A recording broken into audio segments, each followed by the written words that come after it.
Bonjour à tous, on va parler aujourd'hui d'un algorithme de compression qui s'appelle Shalin-Fano. Alors c'est un algorithme de compression sans perte de données, c'est-à-dire qu'on ne va pas dégrader l'information qui est contenue dans le fichier de départ. Alors la méthode est très simple, on va trier d'abord par symbole. On va regarder chaque octet et voir quelle est sa valeur. Et à partir de là, on va compter le nombre de fois qu'on retrouve cet octet-là dans le document qu'on a au final. Une fois qu'on a fait ça, on va regrouper, on va classer un peu ces octets en fonction du nombre de fois qu'on les retrouve, et on va essayer de les trier. Et en les triant, on leur attribuer des valeurs à un nombre binaire, qui donc plus l'octet sera petit, plus il aura de nombre de binaires, et donc au final, on va gagner de la place parce que les octets, chaque caractère les plus courants, les plus utilisés, seront codés sur moins de bits qu'un octet. Voilà, c'est ce qu'on souhaite en tout cas. Donc voilà, prenons un exemple ici. On a pris un exemple, c'est ceci est sans contexte. Donc on a 22 caractères, donc théoriquement 22 octets. 22 caractères parce que j'ai compté l'espace aussi, qu'on retrouve 3 fois. Hein. Voilà. Donc à partir de là, la première chose qu'on va faire, c'est un algorithme qui fonctionne sur deux passes. Hein. C'est-à-dire qu'on fait une première passe, on analyse tout le texte, on compte le nombre de fois qu'on retrouve tous les caractères. Alors si c'est du texte, c'est facile. Quand c'est des caractères retenus, on regarde la valeur de l'octet, hein, simplement. Et à partir de là, on va calculer la fréquence de chaque caractère. Donc ici, c'est très simple, on se rend compte que E, on l'a 4 fois, on l'a classé, oui, je les ai classés ici. Donc E 4 fois, C 3 fois, T 3 fois, etc., etc., X une fois. Une fois qu'on les a classés, on va couper en deux par rapport au nombre d'occurrences. C'est-à-dire qu'ici, ça fait 10, ici, ça fait 12. Je ne pouvais pas couper ici parce que ça aurait fait 13 et puis ça aurait fait 9. Donc c'est moins bien que 10 et 12. C'est pas parfait, hein, 10 et 12, mais c'est déjà mieux que rien. Alors qu'est-ce qu'on va faire? Ceux qui sont dessus, on va mettre un 1. Ceux qui sont en dessous, on va mettre un 0. C'est cette première colonne. Une fois qu'on a fait ça, on va recommencer. On va recommencer jusqu'à qu'on n'ait plus qu'une seule valeur, un seul caractère. Donc ici, on va couper 4 et 6, on n'a pas trop le choix, on ne peut pas faire 7 et 3, c'est moins bien, donc on va couper ici, à ce niveau-là. Donc ici, à lui, celui du dessus, on met un 1, celui d'en dessous, on met des 0. J'en ai deux des 0. Donc voilà, encore que je coupe. Donc là, 3 et 3, c'est bien l'équilibré, donc je coupe au milieu, et j'ai mis un 1 au-dessus, un 0 en dessous. Maintenant, occupons-nous de la partie en bas, où j'avais que des 0 à la première coupe. Là, je vais essayer de recouper de nouveau. Là, ça fait 6, et ça aussi, ça fait 6.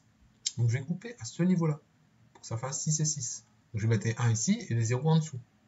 Et puis là, j'en ai que 2, donc c'est facile, je coupe au milieu. 1 au-dessus, 1, 0 en dessous. Et ici, je vais compter. Pareil, j'en ai 3 et 3. Donc, je vais couper à ce niveau-là. 1 et des 0 en dessous. Ensuite, comme j'en ai que 2, 1 et 0. Et puis ici, j'en avais encore trop. Donc là, il fallait couper. Donc là, c'est un peu arbitraire. Hein. J'ai mis un 1 au-dessus et puis j'ai mis 2 en dessous. Voilà, ça donne ça. Mais j'aurais pu très bien inverser. Résultat, le X va s'écrire sur 6 bits, 5 bits. Et le E qu'on verra le plus souvent, va se écrire seulement sur 2 bits. Et donc, on va pouvoir gagner pas mal de place. Voilà, alors c'est comme ça qu'on va envoyer ce qu'on appelle un dictionnaire. J'ai mis entre guillemets parce que ce n'est pas des algorithmes de dictionnaire en réalité. Hein. C'est des algorithmes qui sont basés sur simplement la fréquence de chaque tableau. On parle aussi de tableau de fréquence. C'est pour ça que je préfère parler de tableau de cohérence ou de tableau de correspondance. Enfin voilà, différents mots qui sont utilisés.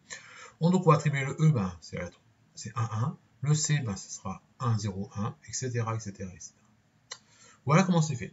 Alors évidemment, quand on va créer, si on devait implanter un algorithme de ce type-là, ce qui est compliqué, c'est fabriquer cette fameuse table, ce tableau. Hein, d'accord? C'est compliqué. Ensuite, on a un codage à taille variable. Donc, on pourra penser à ça pour décoder.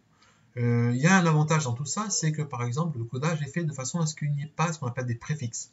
Vous voyez qu'ici, E, il vaut 11. D'accord, c'est 1, 1. Et bien, il n'y a aucune autre lettre qui commence par 1, 1. Donc, aucune lettre. Si on avait N, par exemple, j'ai pris l'exemple ici qui commençait par 1, 1, 0, 1, ça ne marcherait pas. Parce que l'algorithme de décompression, comment il ferait? Il dirait, est-ce que c'est N ou est-ce que c'est E? Et puis après, un autre chiffre qui démarre. On ne sait pas. Donc pour être sûr de son coup, il faut qu'aucun autre caractère ait le même début que un autre caractère. Il peut avoir la fin peut être identique, hein, là on voit même 0, 1 et 0, 1, mais c'est pas le même début. Vous voyez, on a 3 0, on a des 0, des 0, 3 0, et ici il y a 4 0. Donc c'est pas le même début. Donc ça change tout. Donc au niveau de l'algorithme, on va plutôt s'en sortir. C'est comme ça que ça va fonctionner.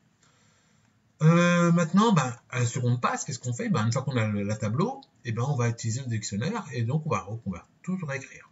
Voilà, c'est aussi simple que ça. On compte le nombre de bits qu'on a, on obtient 70 bits, donc on a un rapport de réduction qui sera important, même si on ramène ça en octet. Donc le taux de compression, c'est quoi? C'est la taille de l'original moins la taille de différence sur l'original. Donc on obtient ici 59%. C'est pas trop mal. Alors c'est pas trop mal, sauf, ça vous a mis un petit rage dangereux, sauf qu'il faut bien sûr envoyer cette table-là en plus, en clair, quelque part. Dans le fichier, au final, qu'on envoie à la décompression, il faut lui avoir donné ça, puis lui avoir donné ça. Donc évidemment, ici, c'est pas gagnant, hein, parce que la phrase est trop petite. Mais sur un texte très long, ça peut être intéressant. Mais sur un texte aussi court, évidemment, ça n'a aucun sens. En règle générale aussi, c'est un algorithme qui sera peu utilisé parce qu'on s'est très vite rendu compte que Huffman, qui a fait un autre programme derrière, a un algorithme qui est basé un peu sur le même principe, un petit peu, à améliorer les choses et ont été plus performants que Shannon. Donc du coup, il a été privilégié. On le verra dans un autre cours.